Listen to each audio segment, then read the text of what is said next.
A Bíblia nos diz que a vida é um sopro, que tudo aqui na terra é efêmero, que nada vai durar para sempre. E eu me pego pensando que, apesar de saber disso, eu vivo como se tudo fosse para sempre.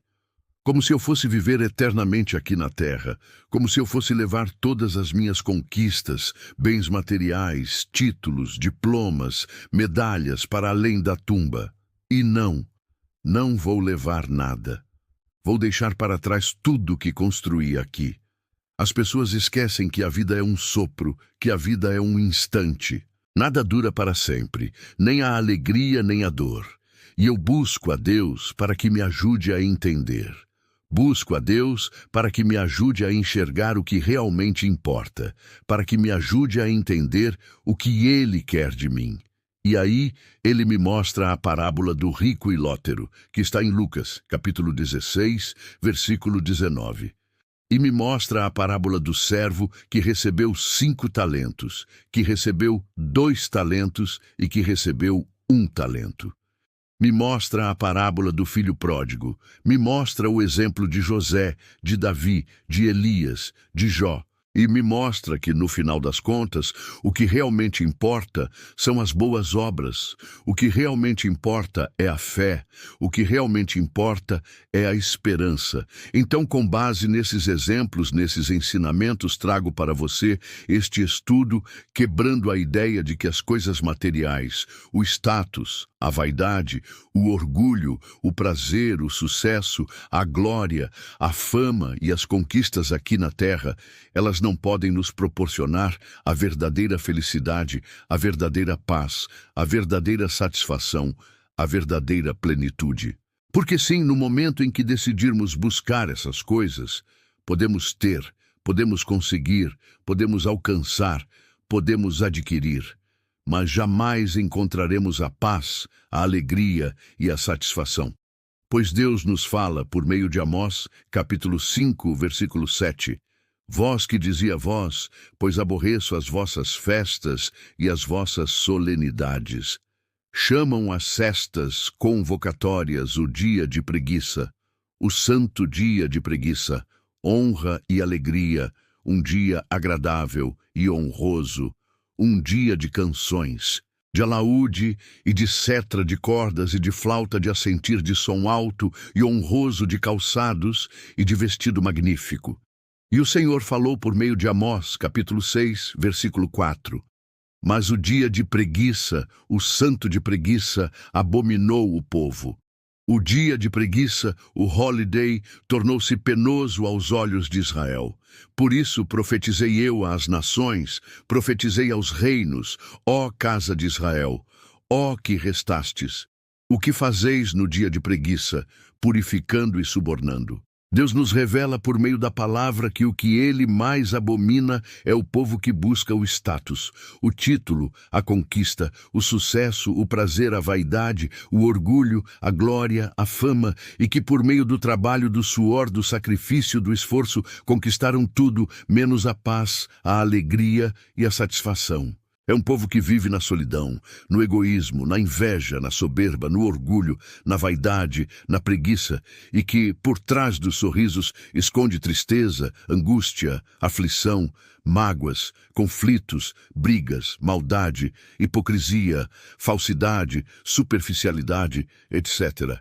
E para que não haja mal-entendidos, Deus não proíbe que tenhamos bens materiais, que tenhamos status, que tenhamos conquistas, que tenhamos sucesso, que tenhamos prazer, que tenhamos glória, que tenhamos fama. O que Deus condena é a forma como buscamos esses bens, esse status, essa conquista, esse sucesso, esse prazer, essa glória, essa fama, que se busque por meios ímpios, que se busque de forma desonesta, que se busque de forma mentirosa, que se busque de forma enganosa, que se busque de forma soberba, de forma orgulhosa, de forma vaidosa, e que se busque por meio da preguiça.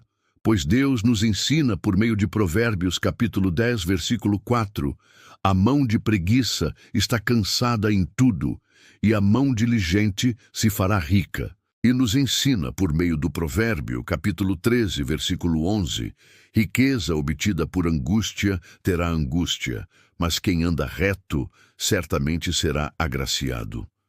Deus nos ensina que a riqueza adquirida por meio da preguiça, da soberba, da vaidade, da mentira, da injustiça, da ganância, da soberba, da inveja, da cobiça, etc., trará angústia, aflição, mágoas, conflitos, brigas, etc. Vivemos em um mundo que nos impulsiona a perseguir esses bens materiais, o status, a vaidade, o orgulho, o prazer, o sucesso, a glória, a fama e as conquistas. Esse mundo nos diz que, se conseguirmos todas essas coisas, seremos felizes, seremos plenos, seremos livres de problemas, de dores, de tristezas, de aflições, de mágoas, de conflitos. E nos convencemos dessa mentira, acreditamos nessa mentira e passamos a viver em busca dessas coisas, colocando-as como a prioridade de nossas vidas. Quando colocamos como prioridade do nosso dia a dia as coisas do mundo, colocamos Deus no segundo plano, colocamos a fé no segundo plano, colocamos a espiritualidade no segundo plano, colocamos o próximo no segundo plano, colocamos a família no segundo plano, colocamos os relacionamentos no segundo plano, colocamos no segundo plano as coisas que realmente importam e duram para sempre. E, no momento em que colocamos as coisas do mundo no primeiro lugar, no momento em que colocamos no primeiro lugar a vaidade, o orgulho, o prazer, o status, o sucesso, a glória, a fama e as conquistas, no momento em que colocamos no primeiro lugar as coisas que não importam, no momento em que colocamos no primeiro lugar as coisas que não duram para sempre, no momento em que colocamos no primeiro lugar as coisas que não trazem paz, alegria e satisfação, no momento em que colocamos no primeiro lugar as coisas que nos desviam do caminho de Deus, do caminho da fé, do caminho da sabedoria, do caminho da justiça, do caminho da verdade, do caminho da caridade, do caminho da bondade, do caminho da misericórdia, do caminho da humildade, do caminho da paz, do caminho da paciência, do caminho da gentileza, do caminho da pureza, do caminho da castidade, do caminho do amor, colocamos Deus no segundo plano. E o apóstolo Paulo nos exorta por meio de 2 Coríntios, capítulo 4, versículo 18. Portanto, nós não desfalamos em Cristo, pois as coisas que se veem são efêmeras, e as coisas que se não veem são eternas. E nos exorta, por meio de Colossenses, capítulo 3, versículo 5, morram, pois, a quem sois, com ele, em condenação, ou seja, com ele, em condenação de si mesmos. Aniquilei com Cristo a antiga vida. Deus nos convida a não termos os olhos no que se vê, mas sim no que se não vê, a não termos os pensamentos no que é efêmero, transitório, que não dura, mas sim a ter os pensamentos no que é eterno, que é a glória, que é a salvação, que é a vida eterna, que é Deus, que é a fé, que é a esperança, que é a caridade, que é a sabedoria, que é a justiça, que é a verdade, que é o amor, que é a paz, que é a misericórdia, que é a humildade, que é a paciência, que é a pureza, que é a castidade, que é a gentileza, etc. Nosso olhar precisa estar no que é eterno, no que importa, no que dura para sempre. Em 1 de Timóteo, capítulo 6, versículo 10, porque é grande a inconstância do povo, navegando em paixões, em imoralidades, em blasfêmias, blasfemando contra o que com o seu geu, ou seja, com os seus dons, com as suas graças, com os seus talentos, com as suas oportunidades, com as suas bênçãos, com as suas posses, com as suas posses, com as suas dádivas, com as suas riquezas, com as suas posses materiais, com o que Deus lhes deu, blasfemando contra o Criador.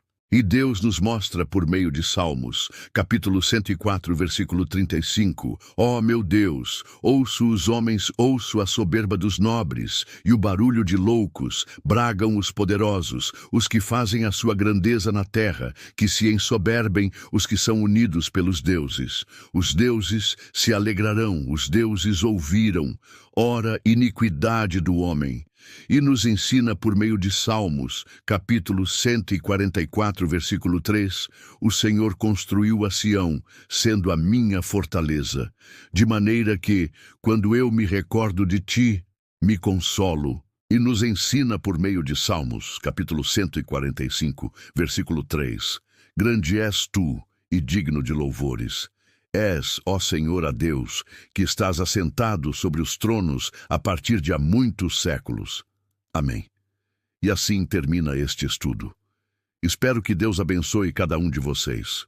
Paz a todos.